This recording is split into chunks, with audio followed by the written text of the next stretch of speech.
Environment کے لحاظ سے بڑا ایک ایشو جو ہے وہ ہم دیکھتے ہوئے آئے ہیں. تو کلائمیٹ چینج کے حوالے سے آپ نے جو بات کی، کلائمیٹ چینج اس وقت صرف پاکستان کا مسئلہ نہیں، گلوبلی ایک یہ ایشو بن چکا ہے. پاکستان گلوبل وارمنگ کا اس ٹائم سب سے بڑا افیکٹ ہی ہے کہ ہمارا کاربن مونو ڈائی آکسائڈ میں ہمارا پوائنٹ سم تھنگ بھی شیئر نہیں ہے. جو میڈیا ہے پاکستان کا، اس کی بھی یہ ذمہ داری ہے کہ عوام کو اس موسمیاتی تبدیلی کے اثرات اور اس کے نقصانات سے بھی آگاہ. 2025 پاکستان کے لیے ایک بہترین سال گزرا ہے. تو ایک میتھ کریٹ کی گئی تھی کہ جی انڈیا اور امریکہ کے تعلقات بڑے قریبی ہیں، وہ ساری چیزیں اوپن ہوئی. ڈپلومیٹک لیول پہ پاکستان کی جو جیت تھی وہ یہ ہوئی کہ پوری دنیا نے پاکستان کو ریکگنائز کیا. تو انڈیا کا یہ جو پروپوگیشن تھا اگینسٹ پاکستان کے پاکستان آئسولیشن میں، تو یہ ٹوٹل فالس ایجنڈا تھا. ہمیشہ ہمارے ملک کے ساتھ ایکسپیریمنٹس کیے گئے ہیں. اس سے پہلے جو گورنمنٹ سی پی ٹی آئی کی، تو انہوں نے بہت زیادہ پاکستان کے ساتھ جو ہے نا تجربات کیے.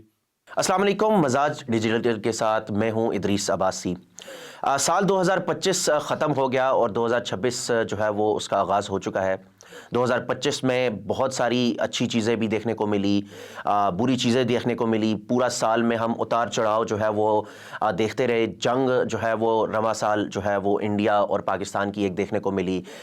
اس کے علاوہ پاکستان کے لیے بہت ساری ڈیولپمنٹس بھی جو ہے وہ انٹرنیشنل لیول پر بھی ہمیں دیکھنے کو ملی. آج ہمارے ساتھ صحافت کے جو ہے وہ مایہ ناز جو ہے وہ صحافی ہمارے ساتھ موجود ہیں. ایک شاکر عباسی صاحب میرے ساتھ موجود ہیں، اس کے علاوہ رانا فرحان صاحب موجود ہیں، وقار عباسی صاحب ہیں، تیمور جدون صاحب ہیں. ہم پورے سال کیسا رہا پاکستان کے لیے، کیا کیا ڈیولپمنٹس ہوئی، اور آئندہ آنے والا سال جو ہے اس میں پاکستان کے لیے کیا کیا چیزیں جو ہیں وہ اچھی جو ہے وہ ہونے جا رہی ہیں، اور کیا کیا چیزیں یہ لوگ سمجھتے ہیں کہ اگر یہ چیزیں کی جائیں تو پاکستان کے لیے جو ہے وہ بہتر ہوں گی. اس پہ ہم بات کریں گے. اور شروع ہم جو کرتے ہیں وہ ہم انوائرمنٹ سے کرتے ہیں، کیونکہ آج اسلام آباد میں چونکہ بارش کا موسم ہے، گزشتہ رات سے بارش کا سلسلہ ہے، اور پچھلے پورے سال جو ہے وہ انوائرمنٹ کے لحاظ سے ہمیشہ سے ایک ڈسکشن ڈیبیٹ جو ہے وہ ہوتی رہی ہے کہ انوائرمنٹ کے ایشوز کے اوپر جو ہے وہ ڈسکشن ہوتی رہی ہے. رانا فرحان صاحب، میں آپ سے شروع کروں گا. انوائرمنٹ کے لحاظ سے بڑا ایک ایشو جو ہے وہ ہم دیکھتے ہوئے آئے ہیں، اور دوسرا ایک چیز ہم یہ دیکھتے ہیں کہ جو ہمارے وہ ادارے جیسے کہ این ڈی ایم اے یا محکمہ موسمیات والے، ان کی جو پریڈکشنز موسم کے حوالے سے ہمیشہ سے پچھلے سال رہی ہیں، اس چیزوں پہ کبھی اس طرح سے چیزیں ہوئی بھی نہیں ہیں. انہوں نے جب کوئی بارش کی پریڈکشن کی یا برف باری کی بھی کی تو وہ چیزیں ہوئی نہیں ہیں. تو آپ کے لحاظ سے آپ کا کیا ایک تجربہ کہتا ہے کہ موسم کے جو بدلتے حالات ہیں پاکستان کے لیے، وہ اس کی وجہ کیا ہے، مسئلہ کیا ہے؟ بہت شکریہ جی ادریس صاحب. سب سے پہلے تو آپ تمام دوستوں کو نئے سال کی مبارکباد. آپ تمام کے لیے نیک تمناؤں کا اظہار، اور میں امید کرتا ہوں کہ 2026 پاکستان کے لیے بھی اسی طرح سے اچھا گزرے گا جس طرح ہم نے 2025 میں جو کامیابیاں سمیٹی اس کا تسلسل 26 میں بھی جاری رہے گا. تو کلائمیٹ چینج کے حوالے سے آپ نے جو بات کی، کلائمیٹ چینج اس وقت صرف پاکستان کا مسئلہ نہیں، گلوبلی ایک یہ ایشو بن چکا ہے. اور اس سے ترقی یافتہ ممالک بھی اور ترقی پذیر ممالک، جس طرح ہم انڈر ڈیولپ کنٹری ہیں، ہم اس کے جو منفی اثرات ہیں اس سے زیادہ بری طرح متاثر ہو رہے ہیں. ہمارے یہاں پر پاکستان میں ٹیمپریچر ریز کا جو ایشو ہے، جس کی وجہ سے ہمارے گلیشیئرز میلٹ کر رہے ہیں. انپریڈکٹیبل جو بارشوں کے سپیلز ہیں وہ آ رہے ہیں. کلاؤڈ برسٹ کی ایک نئی اصطلاح ہم نے 2025 میں سنی، جس کے نقصانات بھی پاکستان نے کافی اٹھائے. گلگت بلتستان اور کے پی کے میں، کیونکہ بالائی علاقوں میں ہم نے کبھی نہیں سنا تھا کہ فلڈ کی سچویشن، تاریخ میں ہم نے کبھی نہیں سنا کہ وہاں فلڈز آئے. اور جس طرح اس سال جو فلڈز آئے اور بڑا ایک نقصان بھی ہوا، اس بار کلاؤڈ برسٹ اور جو گلیشیئرز میلٹنگ کی وجہ سے جو ہمارے بالائی علاقے تھے وہ بری طرح متاثر ہوئے. وہاں پر آبادیاں متاثر ہوئی، مویشی متاثر ہوئے، جو فصلیں تھیں کھڑی وہ تباہ ہوئی. اور پھر اس کے سدباب کے لیے جو بدقسمتی سے میں کہوں گا کہ ہم اس طرح سے اقدامات نہیں کر سکے جس طرح ہونا چاہیے تھے. اسی طرح ایک گلاف پروجیکٹ وزارت موسمیاتی تبدیلی نے شروع کیا، جس کے تحت کے پی کے اور جی بی میں ارلی وارننگ سسٹمز نصب کیے جانے تھے، جو کہ نہیں ہو سکے. مطلب آپ سمجھتے ہیں کہ حکومت کی عدم دلچسپی ہے اس سب چیزوں کے اوپر؟ عدم دلچسپی بھی کہا جا سکتا ہے، اور لیک آف ایکسپرٹیز بھی ہے. میں سمجھتا ہوں کہ یہ ایک ایسا سبجیکٹ ہے جس پر بہت کام ہونے کی ضرورت ہے. ہمارے پاس پاکستان میں اس کی ایکسپرٹس موجود نہیں ہے. ہمیں انٹرنیشنلی چیزوں کو سیکھنا ہے، اور بالخصوص ان ممالک کی پریکٹسز کو اڈاپٹ کرنا ہے جو اس